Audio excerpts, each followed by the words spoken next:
Facebook says, hello again from Denver, waiting on national visa, sent an embassy interview for K-1 visa. Do you know if a sponsor is allowed to attend beneficiary interviews?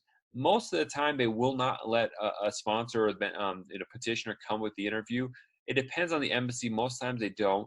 The last one I did where the sponsor wanted to go was in Australia. And so K-1 is a fiance visa. The fiance has to go to an embassy interview. And will the U.S. fiance be able to go? In that case, they let the U.S. fiance come into the building. They didn't let him go to the interview section where the person's interviewing. They were standing outside, like in a separate waiting room.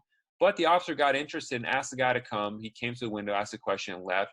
Generally, I preferred the U.S. sponsor not go because they could just end up saying something, maybe a joke that's offhanded, or it may say something that's inappropriate, or the officer might judge them and say, well, you don't look like you go with them.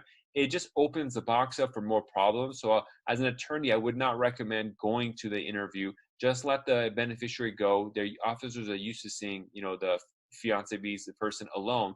So just adding someone to the equation doesn't help unless there's something really fishy about your case where we need you to back it up, or your fiance doesn't speak English well, or I mean the interview is going to happen in their foreign language. But if the beneficiary gets really nervous or something like that, it's got to be a very unique reason for you to go. But generally, it's not recommended to go. But I would need to know more of cases to give you that maybe that exception, which probably I would say no, you shouldn't go.